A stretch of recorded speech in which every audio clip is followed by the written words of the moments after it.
Okay, well, welcome everyone. I'd like to welcome you to WCA's March 2025 second Saturday session. My name is Laura Morrison, and I am the programming chair for WCA. And today's program is the Agency of Access, Contemporary Disability Art and Institutional Critique with Amanda Cachia, right? Amanda, is that how I say it? Amanda Cachia. Amanda Cachia has an established career profile as a curator, consultant, writer, and art historian who specializes in disability art activism across intersectional axes of difference, including gender, race, and sexuality.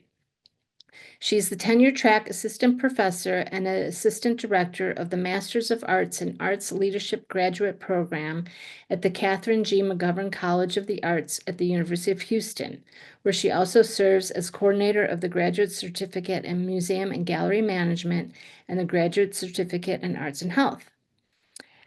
Cachia is the author of The Agency of Access, Contemporary Disability Art and Institutional Critique, and the editor of Curating Access, Disability Art Activism, and Creative Accommodation, which includes over 40 international contributors. She is the 2024 recipient of the $50,000 National Arts and Disability Award issued by Creative Australia, formerly Australia Council for the Arts. She's also a 2023 grantee of Creative Capital Andy Warhol Foundation Arts Writers Grant and received the 2024 Milliard Mice Publication Grant from the College Art Association to support the publication of her second monograph, Hospital Aesthetics, Disability, Medicine, Activism, forthcoming with Manchester University Press in September 2025. Her writing has been translated into Spanish, German, and Italian. She has a PhD in art history, theory, and criticism from the University of California, San Diego. Cachia has curated approximately 50 exhibitions, many of which have traveled to cities across the U.S., England, Australia, and Canada. Cachia previously taught art history, visual culture, and curatorial and exhibition studies at Otis College of Art and Design, California Institute of the Arts, California State University, Long Beach, California State University, Marcos, and San Diego State University. Ooh, so welcome, Amanda. Thank We you, really appreciate Laura. having you here today. And I am going to turn over the program to you. Thank you for coming. Of course. Thank you so much. Thank you for the invitation to be here. I'm really excited to share my work with all of you, and thank you for your time. As Laura already said, if you have a question, at any time, don't hesitate to reach out. I'm just looking down on my stopwatch here because I want to really keep time. I'm going to talk for probably around 40 or 45 minutes, and then we'll have questions, for maybe like 15 minutes or so. Given that it's a bit later in the day than normal, I didn't want to hold everybody up. You're probably all going to be ready for dinner after the talk. So I wanted to be mindful of that. I also want to do an access check. Is anyone in the group interested in me providing image descriptions for all the slides that I have on my PowerPoint? Is there anyone that would like that? So you can just raise your hand. No? And also at any time, if you have, you need that, just put it in the chat as well. And we can, flag that and make sure that we provide that for you. I do like to provide a description of myself for every presentation, regardless of, if I'm doing that for the images or not. So I'm a 4'3", short-statured white woman.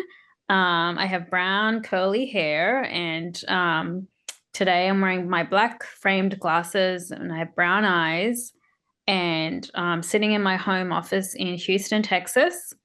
I'm wearing a black jacket, and behind me is rows of my book collection.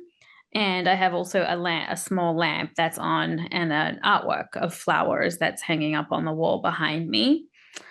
I'm going to go ahead and share screen, and please let me know if you cannot see it. Looks good. You'll see it. Okay, perfect.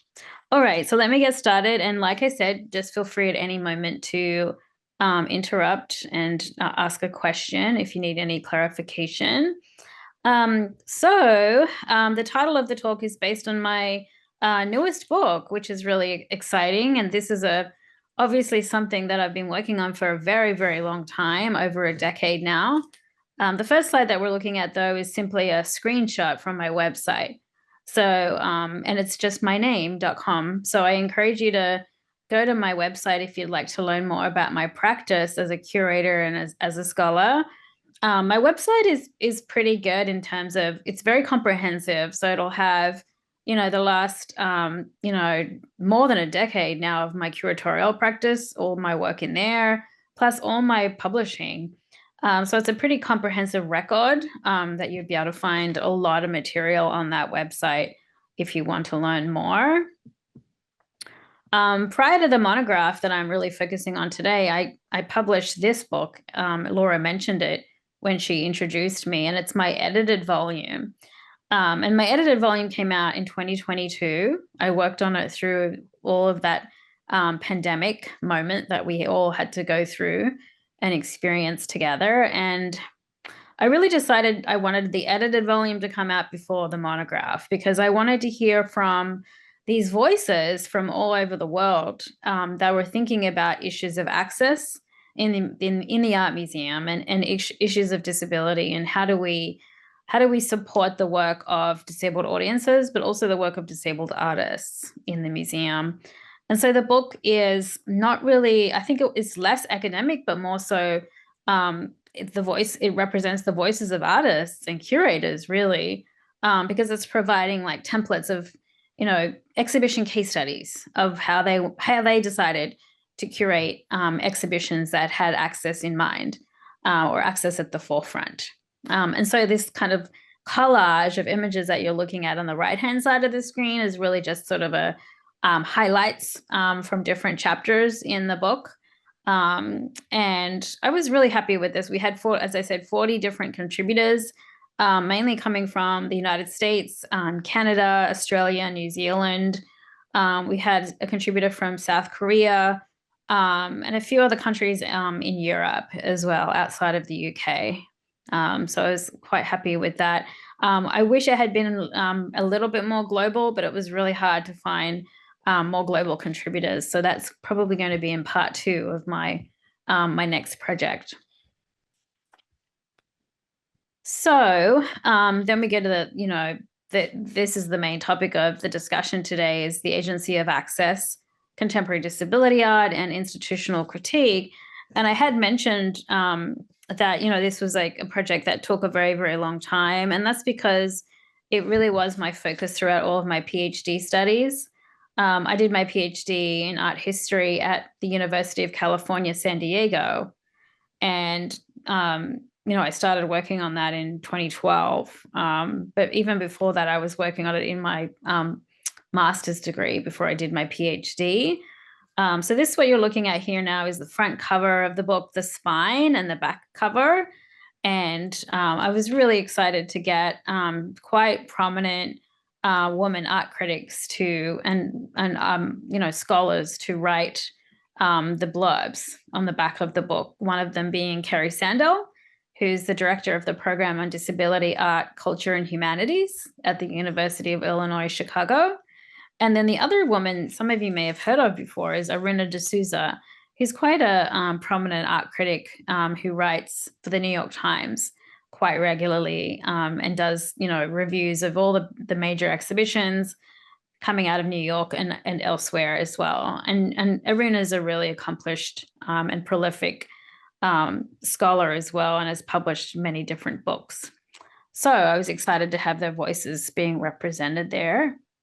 And again, before getting sort of into the nitty-gritty of the book, these are other books that I'm working on right now. So Laura mentioned the one on the left-hand side. That's the cover for my second book, Hospital Aesthetics, Disability Medicine Activism. And on the cover is an image by a UK-based artist named Jessie Darling. Jessie Darling just won the Turner Prize, which is a really prestigious art prize based in the UK that I think is distributed by the Tate Museum. So I'm really excited to have their work on the cover. And that one's coming out in September. And then the one on the right is a book called Rehabilitating the Asylum, Mental Health Justice and Contemporary Art. And that's what I'm working on right now. And so the book is under advance contract, and I hope to have it written up this year and then published next year. So you can see I've been busy working on lots of different book projects and also curating independently at the same time. So I don't usually like to have too much text in my slides, but I thought it was important to at least put in a few bullet points on the argument of the book. And so I'm happy to read these out for you and then kind of illustrate the argument with more images and image examples of artworks. So the Agency of Access argues that contemporary disabled artists are moving away from representations of disability. And when I say representations, I mean figurative representations, right? So instead, they're creating what I'm calling an art of access or access aesthetics through artworks that center translation, sensory expansion, touch, and movement for audiences that offer an experience of being with disability. So by making inequities in the museum more transparent, artists are also engaging in institutional critique, demanding agency, voice, empowerment, and social justice. And on an even broader level, the book shows how disability art extends and repurposes the artistic past differently. So I'm now going to sort of go into detail on what is happening with that argument. So one of the key terms that some of you may be less familiar with that I've really been embracing a lot in the last decade of my practice is this notion of creative access that I'm circling on the screen, or access aesthetics. So what do I mean by that? So it's really a genre and also an art movement that centers access as a medium that contemporary disabled artists are using as a political strategy. And that means that access is becoming the subject matter for artists. And it's also being like this guiding principle for designing exhibitions. And the point of that is so that we're getting new kinds of ways of looking at art. So different like exhibition spectatorships. And so access aesthetics is relational, it's collective, and it's intersectional, and it's definitely political. So it intends to rearrange structures of power, and it works in tandem with disability justice and institutional critique. Okay, so let me give you like a good example of that. In the book, for example, I look at how artists use captions. I look at how artists use alt text and image description. I look at how artists use stanchions, which are something that we usually prohibits us from looking at work in a museum. I look at how artists use touch. It's something that is also prohibited in the museum, unfortunately. So all of these like elements that are typically, used as a way of like providing like a communication or an access point or limiting. Actually, this is what artists are using as fodder for their work, and they're using it in very political and empowering ways with agency, as the title of the book suggests. So just some other kind of like walking you through some basic terms in the book that are really important for understanding what my argument is. Institutional critique. Some of you may have heard of this before. It's a kind of a genre of art, and it's the act of critiquing an institution as an artistic practice. So the institution, the institution that's being critiqued is usually the museum institution, right? And so that kind of really started back in the 1950s and 60s. But the image on the screen right now is showing Fred Wilson, who did a really famous institutional critique in the 90s. Excuse me. And the reason I always pick this one is simply because it's my favorite. I love this project. It's called Mining the Museum. And Fred Wilson, who's standing there on the left-hand side with his arm out with this dollhouse, he was invited by the Maryland Historical Society in Baltimore. he was invited to go into that museum and basically rearrange their display, and use their permanent collection to basically recurate it. And he ended up displaying it in such a way that it really kind of made apparent how like racist collecting practices. And so it was really and ended up being like kind of revelatory, but also like, deeply upsetting for audiences to see the kinds of ways that he had organized these objects to make us realize what was actually happening here. And so the image on the right hand side is actually a whipping post for slaves.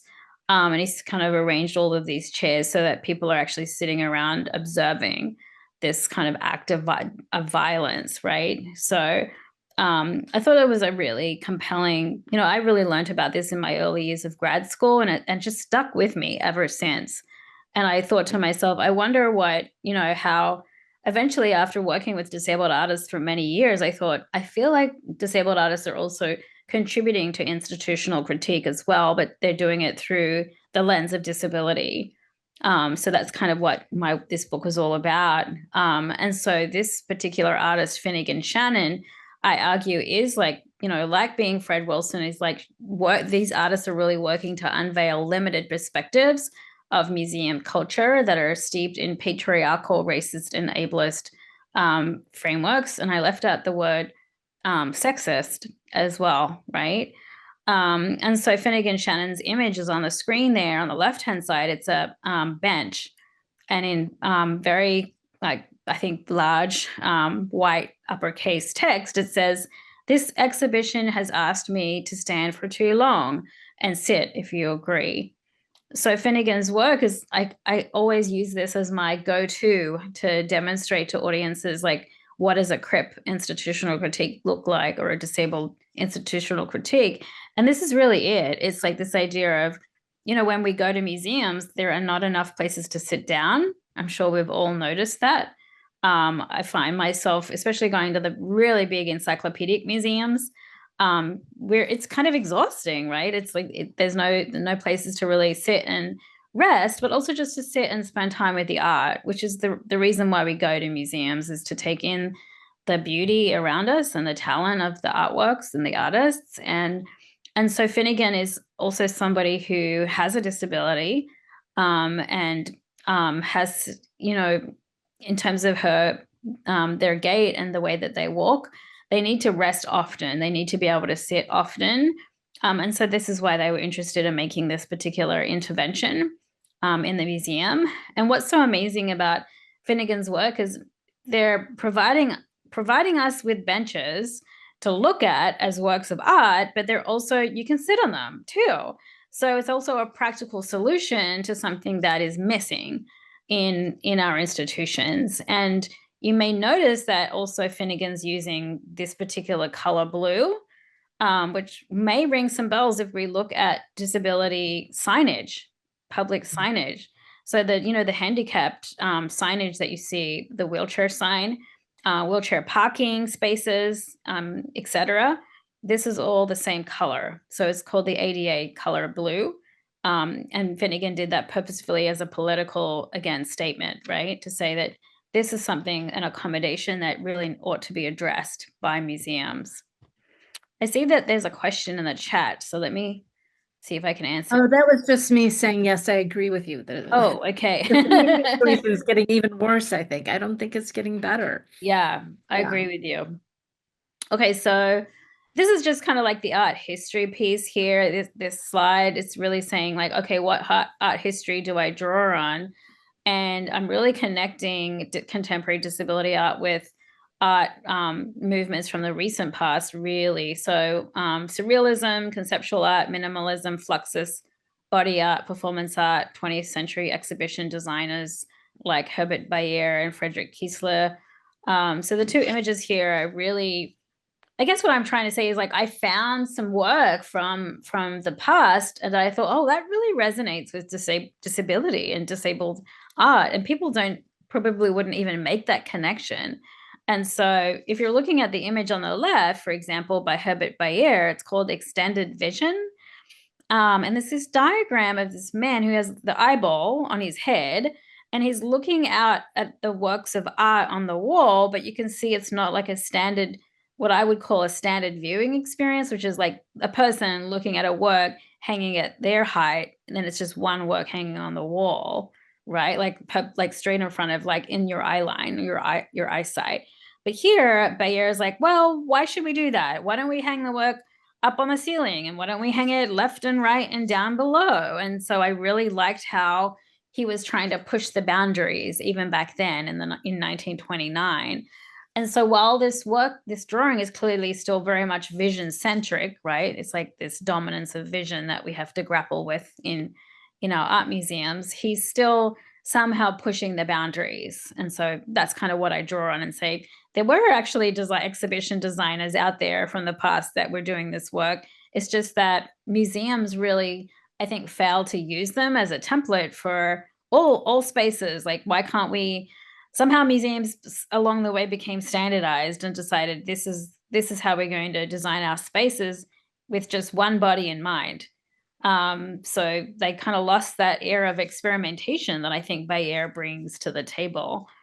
And then I thought it was interesting to look at this image on the right by Yoko Ono, which is an experiment that Ono did as part of Fluxus. And, clearly she wrapped up these musicians in bandages. She was kind of trying to think about, like, well, how do they operate their instruments without, the same kind of without having the same disposal to the senses, right? Instead, there's like a different way of maybe thinking about music. And that I was inspired by that too, and thought, oh, that's definitely what disability brings to the table, right? And disability challenges so-called not the normative hierarchy of the senses. So, and then here's all the art theory, and I don't need to spend too long on this part, but these are all just covers of books and images of different scholars that have really inspired me. And I will say that it's mostly disability studies scholars that have inspired me. But then I have others as well that have, for example, this book here on the right is by Sarah Ahmed, who is a queer scholar who's interested in issues of phenomenology. This person here that I'm circling is Mia Mingus, who's written about what she calls access intimacy, which is this term that means that, when you go out in public and you find yourself feeling really comfortable, it means that your access needs are being met. And that's a big thing for a disabled person, because oftentimes they're not met. So Mia Mingus was really inspiring for me, and I feel like disabled artists really draw on her work. And this gentleman here down below is Thomas Abrams, and he's written about disability phenomenology, which is also a very underserved and under-theorized area in scholarship. So I was really trying to, even though I do draw on art historians in my book a little, it was like a very purposeful decision of mine to center the work of disabled scholarship in this book. So the breakdown of the book is there's 5 chapters, and they're very simply titled, these are the titles: Translation, Sensory Aesthetics, Movement, Touch, Please Touch, and Exhibition Design. And so now, in the time that we have together, I'm going to just walk you through some examples of art from each of the chapters and kind of explain the arguments of each chapter. So in chapter 1, the argument really is that there's 2 different artists that I work, 3 really, that I talk about, Carmen Papelia and Christine Sun Kim. And I'm really arguing that they offer very empowering translations of captions and audio descriptions. And so in their artworks, they're challenging, sometimes in a very combative way, what they see as deficit models of translation. And instead, they open up a field of rich sensory experience. So they prove that the materials of description are so much more than simply a translation. They're generative and they're standalone texts in their own right. They have broader appeal as aesthetic objects, and they're even sources for inspiring other works of art. And so their work in communication really relates to the book's overall goal of not only empowering disabled artists and raising awareness, but it plays a role in exhibition reform as well. So let me give you some examples. This is the first example because it's the most fun, in my opinion. This is work by Carmen Papalia. Carmen is blind, and he works with friends to have them describe works of art when he goes to a museum as a visitor. And so what you're looking at on the right is a very famous painting called The Raft of the Medusa by Theodore Géricault, and it's a canonical work of art. And so Carmen said to a friend, can you draw that for me on a piece of paper? Actually, first of all, can you describe it in written form on a piece of paper, but don't include the title of the work or the artist's name, just describe it. And then he got that piece of paper with that description and gave it to another friend and said, can you recreate this description of this artwork in another artwork, in a new artwork? And so that's the result of what you're seeing on the left-hand side, the interpretation, okay? And then Carmen said, and then I want another friend to describe both of them to me. And so the point of that is, like, it's a very kind of meta exercise in translation. It's very layered, but I think he's also trying to prove that translation can be rich, it can be fun, it can be generative, and it doesn't really have to aspire to the original. It can have its own idiosyncrasies and its own elements of fun. And certainly this image on the left is fun. I really like how the person who did this work has embedded his own identity in the work. He's Canadian, as you may have guessed. And he's also queer, which you also may have guessed or not. But I think it's like super fun. And I just find it really heartwarming and interesting to see these interpretations. And Kamen did that with many, many different works. He did this as an exercise with lots of different friends. This is the version of The Birth of Venus by Sandro Botticelli, which I also really like a lot. Like, it's so different, right? The interpretation or the translation. But again, it's this exercise in, like, it's so interesting to hear and experience other people's voices about everyone has a different perspective on everything that we see and hear. And I think that's really what he's trying to kind of point out for us. So this is work by Christine Sun Kim that I discuss in the chapter. Christine is this really prolific and important deaf artist. And for those of you who don't know, Christine's exhibition, a big solo exhibition, just opened at the Whitney Museum in New York about 2 weeks ago. And so if you find yourself there, I highly encourage you to visit because it's spectacular. And she's getting written up in the New York Times and all kinds of places with people kind of raving on it about how fantastic the exhibition is. And so, Christine's perspective as a deaf person is to be able to communicate her relationship with sound, which is idiosyncratic as well. And it's full of musical notations.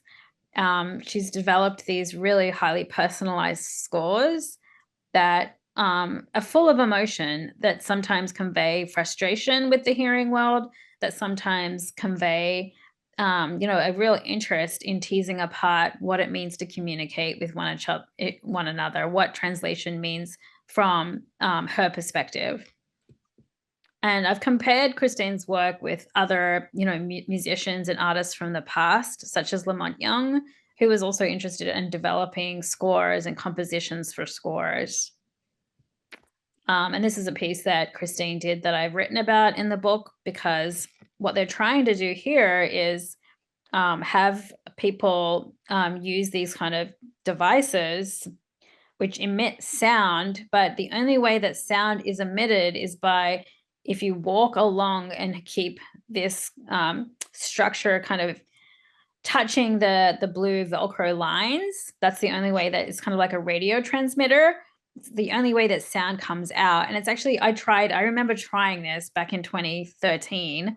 And I remember it was really difficult to get the sound to actually come out of the box.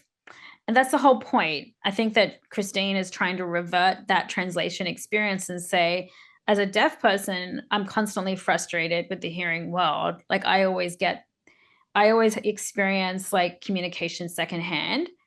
And so she wants a hearing person to feel also this sense of frustration. And so there's a level of antagonism that I talk about in my book that is a methodology for disabled artists, because on the one hand, it's like disabled artists that are like trying to educate everyone and say, well, here's what it's like to be a disabled person. This is the, the struggles and the barriers that we have to deal with. But on the other hand, they're just quite frankly want to antagonize, the non-disabled community because they're angry. There's an element of anger and frustration. And so that definitely comes out in the work. So I thought I would really enunciate that all for you at this point. And this is a performance that Christine did at one of my first ever exhibitions on contemporary disability art. And in it is really Christine got on a microphone and kind of yelled at the top of her lungs into the microphone, and ended up that sound was embedded into a subwoofer. You can see all the equipment down here, and she's kind of playing with that equipment. And then the sound was fed into these speakers. And then she put, blobs of paint on top of these round boards, and the blobs of paint started to smear based on the vibrations of the sound from the microphone. And I still remember to this day this little girl right here, because Christine is deaf and clearly doesn't have like access to volume, and because it was so loud, everyone was doing this, but especially the little girl, like covering the ears for protection. And it was just such an incredible performance.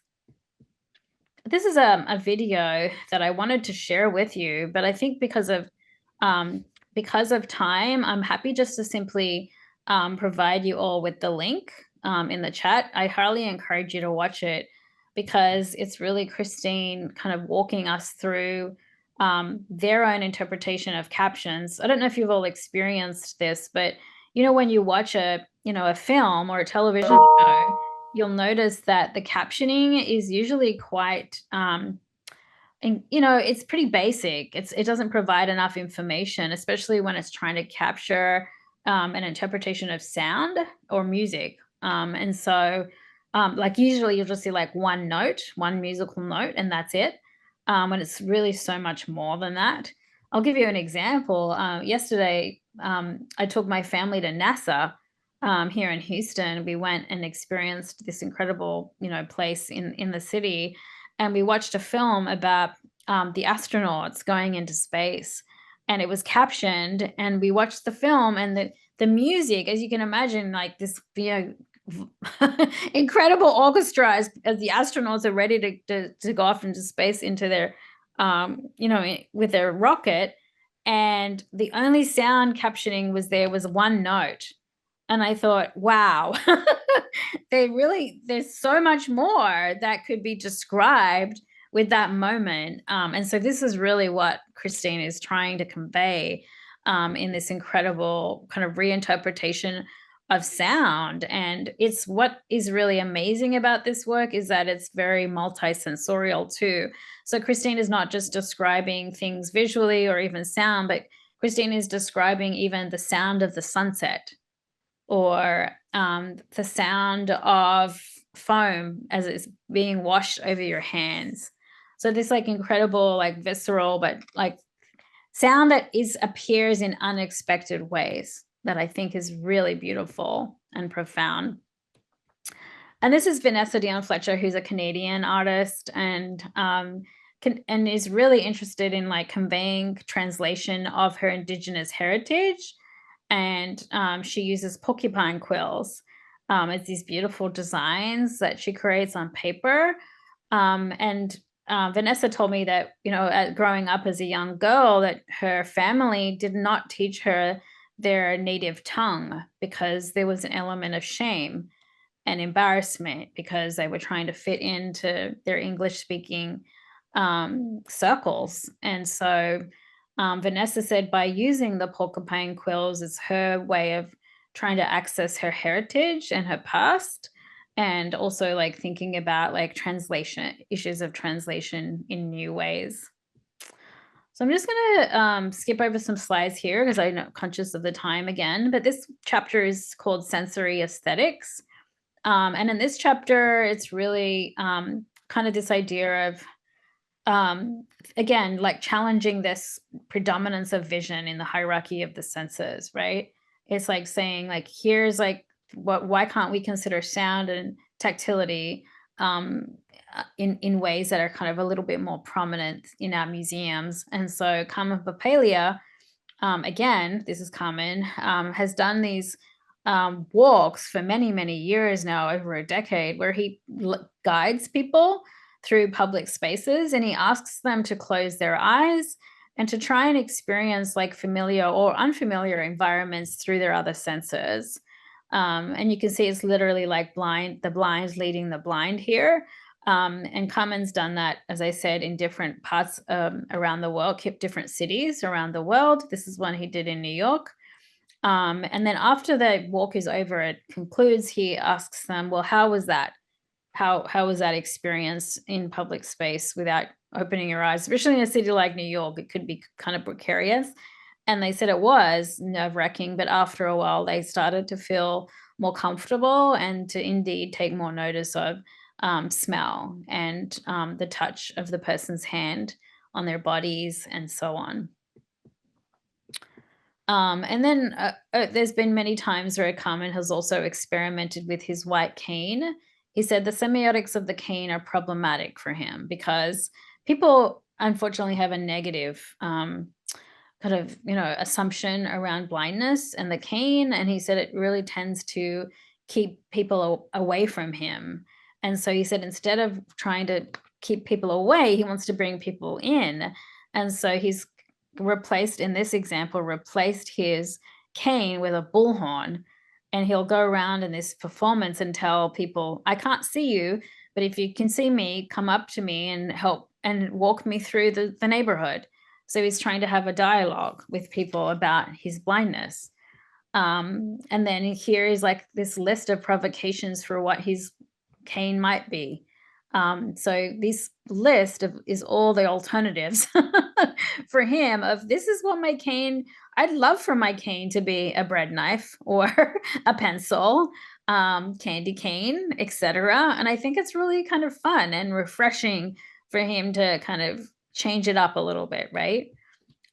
Even this one, this is the most fun one, in my opinion. Here he's actually collaborating with a high school orchestra, and the orchestra developed a whole repertoire of sounds to guide Carmen through a public street. So they'll have a note for turning left, turning right, going up and down the stairs, crossing the road, etc. And so that YouTube link is the video documentation that I'll be happy to provide for you as well.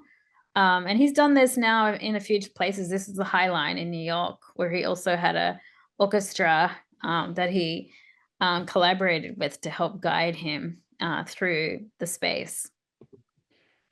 Because of time, I'm going to skip over a couple of these. I hope you'll forgive me for that. I want to go into movement next.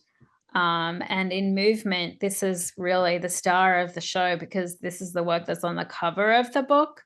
And this is Coben Walker. He's an Irish artist and he is of short stature like myself. And I met Coben many, many years ago, and I was really struck by Coben's interest in using his body as a reference point in his art, but he did it in a non-figurative way.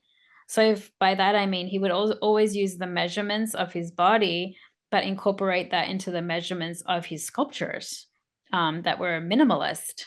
And so in this case, he's using stanchions that I mentioned in the beginning of the talk that, when we see a stanchion, we see them in museums where they're like this, like they're actually meant to keep us away from the work of art. We're not meant to touch them, touch these works. And in fact, sometimes I imagine, especially at some of these big European museums, like that if we cross that line, an alarm would go off and it would signal, oh, we're in trouble now, like with museum security. And so Corbin said to me that when he goes around to museums, these stanchions really prohibit his experience of enjoying the work of art. And so he created this work as kind of a revenge piece, he calls it, where he's like asking his average height audience and his non-disabled audience to navigate the stanchions and to find their way out. It's rather like a labyrinth. And he wants them, he said, oh, I even hope they trip and fall, which is what I mean about that level of antagonism, right? That these artists are interested in. And so he said that he really wants his average height audience to understand that, like, literally to have barriers be put in their way so that they can have an experience of what it means to have to navigate that and to move through space differently. This one I skipped over, but it's important to demonstrate here as well that this was an installation he did a long time ago where he strung up these lines from one side of the room to the other. And the line at the bottom is Corbin's height, which is 4 feet. And so he literally just wanted people to come into the space and crouch to get from one side to the other, because he was trying to privilege his height over average height. Okay, so it's just this idea of how do we move through space differently in order to understand disability. And here's another really beautiful view of that piece. And there are precedents for this. So this is Marcel Duchamp, who did this very famous installation where he strung this line of string through the gallery. And you can imagine back then that people who came to the opening, women in their high heels and their dresses, would have to crawl along the ground to get through to the artwork. And apparently, Duchamp even invited children to come and play ball at the opening reception. So it was a very kind of disruptive space, like one that was very different to what, etiquette, social etiquette for those days for attending an opening reception. But I loved the way that, again, he was challenging the way that we move through an exhibition space and challenging modes of spectatorship. I think that was really brilliant, that the way that he thought. And so, and then literally with the lines of string, it really connects beautifully, I think, with Corbin's work, who's also using this kind of method, right, of ensnaring people and trapping people as they come into the space. I'm gonna jump through. Oh, I guess this is a really nice one to add because it's Pollock. And I will say that even though I felt a little reluctant drawing on these white men as precedents, believe me, I have other kind of precedents that are also women and that are also, embody different like intersectional identities. But this one is important because everybody knows Pollock, for better or for worse. And, Pollock really invented, as we know, the drip painting method where he was splattering paint on a canvas that was on the ground. And so it was considered really radical. And I liked that. In my mind, I immediately connected that to disability because this is a famous scene when these protesters got out of their wheelchairs and climbed up the steps of Capitol in DC in 1990. And this is before George Bush had ratified the Americans for Disabilities Act. And they were protesting because the policy was being very slow to be implemented and they were angry and they wanted it to get done. So they got out of their wheelchairs and they caused quite a scene and quite a spectacle. But this idea of being radical by like crawling along the ground, I just loved that. And I thought, well, there are precedents. Like this is kind of like, I call it radical disability performance art, like the birth of disability performance art. And here is like, this idea of being on the ground has always had a kind of a radical trajectory in art history back to at this moment. So, and then there are other artists who've done that important work being on the ground as well. So I kind of talk about that in the book. I'm going to jump to a little bit about tactility and then we'll cover exhibition design. So in this one, this is Sugandha Gupta, who's a really terrific New York-based blind artist. Excuse me. And Sugandha is amazing. Sugandha is an Indian artist based in New York, as I said. And Suganda was born with albinism. So albinism is a skin condition that makes the skin appear like very white, as you can see in this image. This is Suganda wearing one of her pieces. And what I loved about Saganda's beautiful textile works is, well, that it's all tactile based, because that's a methodology that's accessible to her as an artist, which means that she encourages visitors to touch it when it's displayed in a museum or in a gallery exhibition. But B, that Saganda is interested in only using white fabrics and white materials as a way to kind of, as a political statement about her identity as a white woman who has albinism. And what's really interesting about Saganda's history is that she said being born and raised in India was really difficult as a person with albinism because her skin was so greatly contrasting. And she said she would often dye her hair and make it black so she could try and fit in with her friends and family. And eventually she came to accept her identity and decided just to embrace it and then even incorporate that into her art practice. So I was really impacted by her work. And I've curated now Suganda's work into several exhibitions. This was held at the Zimmerli Art Museum in New Jersey, at Rutgers last fall, and I invited Suganda to come and put her work up. Beautiful designs. You can see it's like different types of crocheting and knitwork. And this is on this image here is like samples, so visitors could actually come in and touch the work. And this is kind of part of what I call haptic activism. And I really wish that museums were able to have um, more opportunities for all of us to touch the work. It's such a calming experience, and you learn so much more about work when you're able to touch it.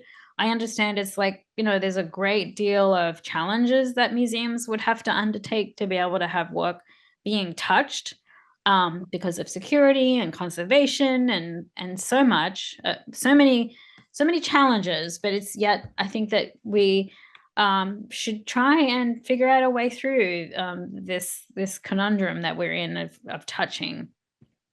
Amanda, I have a question. This is Laura. Yes. So I've curated shows like book art shows where I have said, with clean hands, feel free to pick up the book and explore it, with the permission of the artist. And I have found that people are like really hesitant to do that. That it has been so ingrained in them that they cannot touch Yeah. artwork that's on display. And then also, as a fiber artist, my work invites touching, and people are very hesitant to do that. And I personally don't care. And so you'll see people kind of sneaking a touch, which is it's just an interesting thing to me. So have you done back to her work, where they could actually, like, you have the little sample table, but where they can actually touch like the pieces on the mannequins? Yeah, in this case, Saganda just gave me these sample pieces, and Mhm. like, 'cause I'm showing other sample pieces as well. But like in something like the silk wearables, like people can actually go and put it on and Oh, drape it around themselves and so on. And I think people were able to touch this one as well. So, and I think the thing is like I remember when I showed some of this, it was during the pandemic, and so there was also this worry about transmitting illness as well. And then we were like, oh, well, let's put on gloves. But then if you put on gloves, it defeats the purpose because you can't really right, feel anything. So right. it's a really challenging situation. And I tried curating a show once where everything could be touched, and there was damage to the works. Like some pieces got broken, and it was kind of a disaster.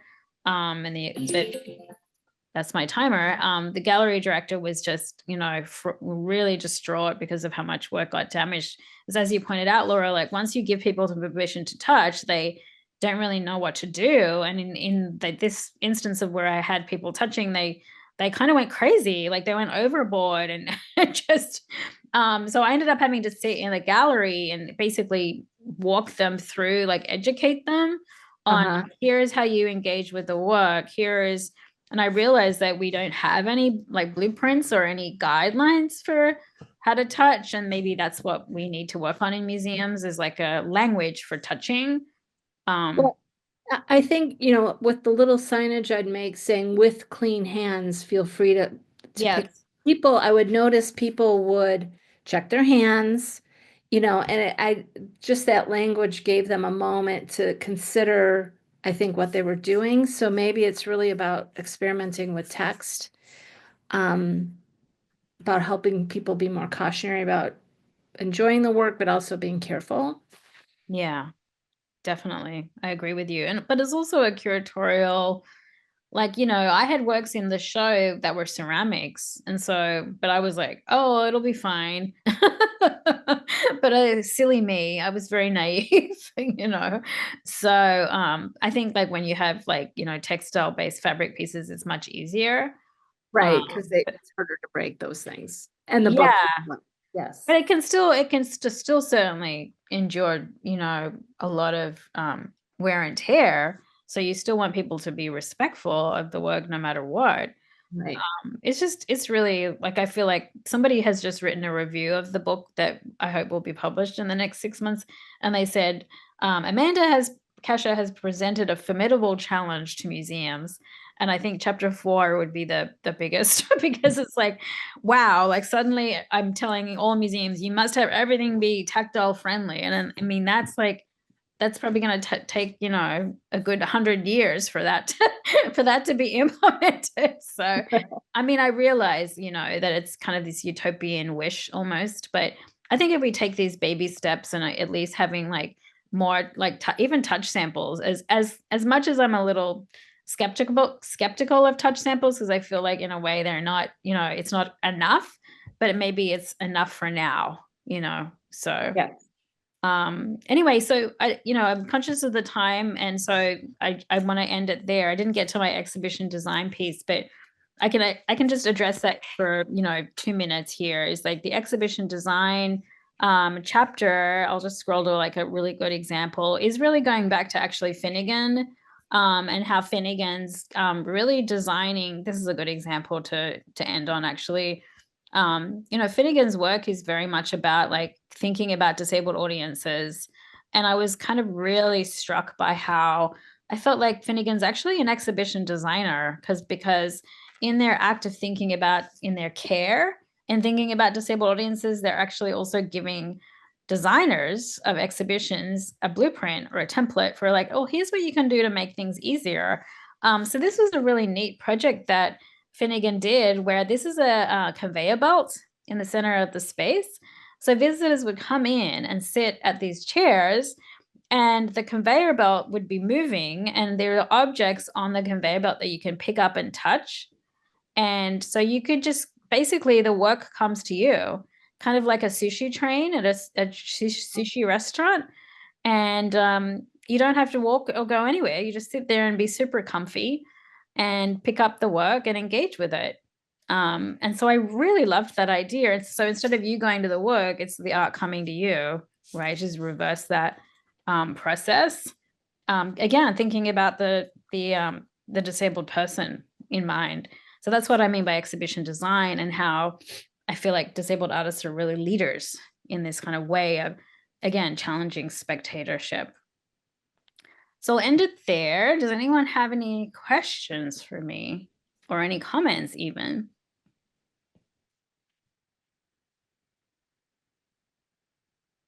Well, I had a question. What first sparked your interest in this subject? Was it a personal story or or an interaction or something you noticed that got you kind of on this path? Yeah, that's a great question. As a young person, I would always go to art museums, and I'd always been interested in art, and I made art all the time. And I went to museums, and I would think to myself, where is me? How come I don't see myself being represented? Mm. And it was, really disappointing to see that disability was very rarely represented in the art museum. And that was it, really. I just thought, well, I really want to change that. And so for the first good probably 15 years of my practice as a curator, I was working in ways that pivoted around social justice, but mostly in other identity categories. So I was thinking about race and gender and sexuality, but I hadn't really explored disability. So I decided to go to grad school to do my PhD in ways where I could really sink my teeth into that topic. And I made a decision in 2010 that all the exhibitions I would ever curate would only be on disability from now on. And so since then, I've curated more than 15 shows now on disability art just to fill a void or fill a Ah, gap.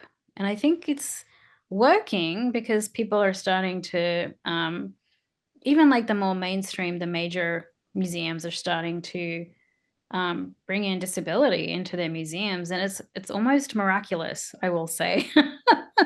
Like I just am just so excited by um, the way that museums are starting to pay more attention.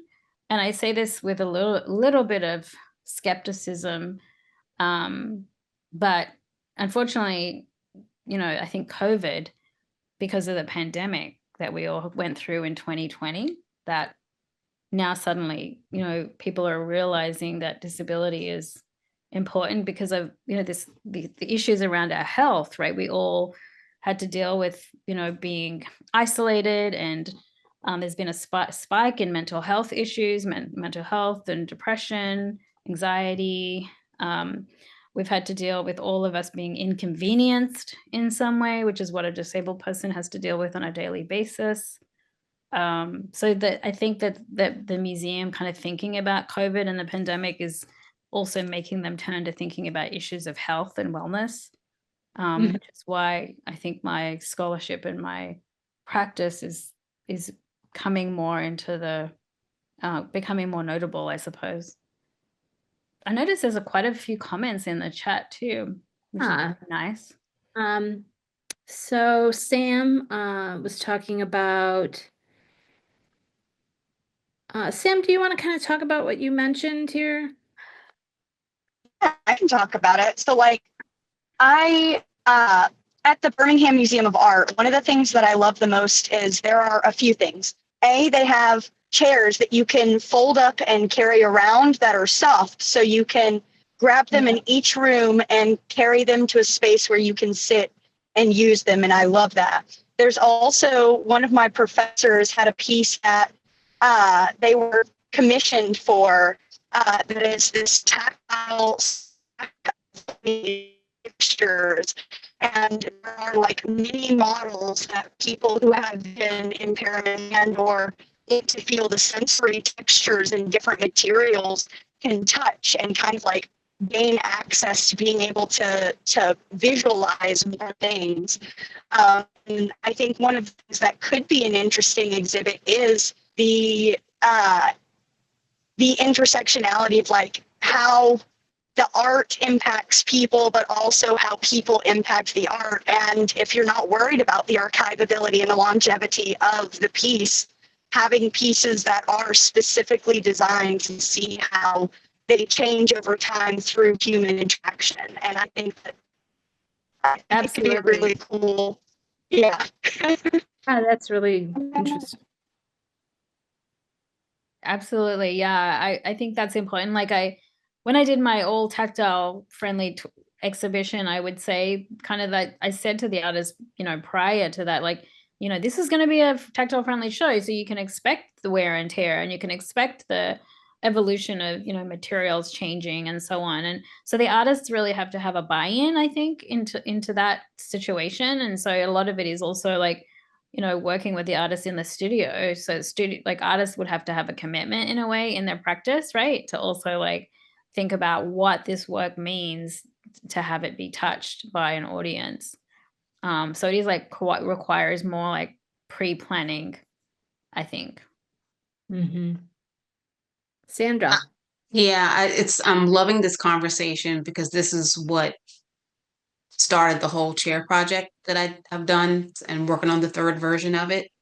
And that each of the artists that worked on a physical chair, it was literally was an invitation for the viewer to come and sit down and talk. And so the first exhibition was in a very sort of extremely non-traditional space, concrete floors. It was definitely not gallery or museum, right? And had to caution the artists that there wouldn't be ropes and things to keep it safe. That the goal was to encourage people to sit down, to touch, and to be engaged. And then when we moved it last year and this year into a more traditional gallery setting, you know, the white walls, everything's pristine, it took on a different element and people were afraid to come in. And even though we had signs up and things like that, it was almost because it was in a different environment and that environment was a lot more aesthetically gallery driven, people were, oh, you know, they couldn't touch it. They would peek at things, and was this the interaction was really interesting. And so I actually took on a really bold subject matter myself for this year's project, and I actually worked on a wheelchair as my chair component just to see what kind of reactions we're going to get with this overly decorated wheelchair. And so I can't wait for the opening tomorrow. I'll come back and report to see what kind of reactions people are going to give towards the wheelchair, because it stands out completely away from everybody else's sort of traditional type chairs. And so I'm loving this conversation. It's got me intrigued and wants me to do more. So thank you. If you don't have a rug up yet, a rug might be something that kind of ties it together to be like a bit more welcoming of a little area, like the chairs or something on a rug or side tables, or maybe that might just make it look more like it's a decorated exhibit. We had years ago in the Women's Caucus for Art New Hampshire chapter, I don't know, 15 years ago, we had a exhibit of altered books that we did in a round robin. So each person picked a color, and it was like a year-long project, and people worked on a book and then sent it to the next person, and they worked in that theme. And then for the exhibition, we had everyone paint a chair, it could be a salvage chair, all the same color white, and we put them in the exhibit with the book on it. So the idea was you pick up the book and you can sit down and look through it, and it gave you, instead of trying to do pedestals, because we couldn't figure out how we were going to find 35 pedestals. So we found 30. Anyhow, what the gallery did, and which made it a lot more fun, is they're like, it looks like musical chairs. So they set it up that way. And in fact, it made it like musical chairs. We had a blast, and we ended up playing the game kind of like musical chairs. It was really turned out to be a fantastic exhibit and very interactive. And no, the books all weathered it just fine. That's great. Yeah. Very good. Anybody else have any questions? No? All right. Well, thank you so much, Amanda, for this very inspiring and educational presentation. I look forward to doing a deeper dive into the subject matter. And now you have like piqued my awareness. And so I'm gonna start keeping my eye out what's happening at exhibitions, that I go to. Sure. Is anyone interested in me sharing those YouTube videos in the chat? Yes, that'd be great. Okay, can you hold on just a minute, and then I'll pop them in Sure. the chat in just a second for you. They're both really fantastic, so I encourage you to just like look at those. The one by Christine Sun Kim is about captioning. So I'll go ahead and put that one in right now. Let's see. There's that one. Did that come up? Can you all see that? The second one hasn't seemed to pop in yet. Well, there should only be one. There's one, yes, one popped in. Yeah, someone maybe try and open that, make sure it works. And then I'll get the other one. So while you're working, one of my favorite exhibitions I saw regarding the rest for during the exhibition was a Dia Beacon a few years ago. My daughter and I, and we were going through the whole thing, and she had been there, I don't know, a few weeks before, and we finally turn a corner at the end of the kind of going through the museum, and she's like, "Oh, I hope it's still here." And it was this great installation of like huge pillows where everyone could just collapse Nice. and rest. And so we did, and even like I think I took a tiny nap. And what was wonderful about it is it gave us the energy to kind of go back and look at things. Yeah. And really it was I wish I knew the artist who had done it. There was music and some like a little TV playing somewhere. It was a lot of fun. Oh, lovely. Yeah, really, this is like, I mean, it seems so simple, really, right? To say, oh, just put in another bench, like, or just put in a, you know, a bean bag or something. Right. But yeah, it seems really difficult to get museums to make these sort of simple modifications to their environments. So, Yeah. All right. I think if you have any, I know this might be not fully on topic. I wrote down all of the books that I saw in the PowerPoint so I can look them up later. I work with autistic youth and adults in an art studio, a supportive art studio. And if you have any recommendations for books on neuro-inclusive arts and curatorial practices, I would love, I've been looking up a bunch and I've got a handful of different books about like teaching in diverse classrooms and all kinds of things, but like I'm always looking for more books. It's a problem. Yeah, there's one that I have somewhere on my shelf here about neurodiverse arts leadership. There's an artist that I know by the name of Prue Stevenson. I'm writing her name in the chat. She's an Australian autistic artist that makes really, really good work. And then I can think of things. So why don't you send me I'm going to put my email in the chat. So any of you can reach out to me and you can email me. Thank you so much. And then I'll put my other email. I have two different emails, my work one and then just my general one. So the best way is just to reach out to me directly because then I can like email you, like have a think about it and email you a list of pieces. There's going to be a conference. I appreciate that. Thank you. Yeah, let me just have a look at something for you. There's going to be apparently a conference coming up at Yale, believe it or not, where they're going to be. Let me show you what it is. Bear with me if you wouldn't mind. Take your time. Yeah. Here it is. Somebody just invited me to participate in a symposium at Yale, and it's about visitors with visible and non-visible disabilities. And the panel that they want me to participate in is called Mind the Gap, Neurodivergence and the Art Museum. And so that sounds like pretty much up your alley. So I'm going to see if I can tap them with information for you as well, with books and resources. Wonderful. Thank you.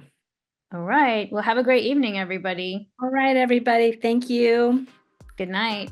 Have a wonderful rest of your weekend.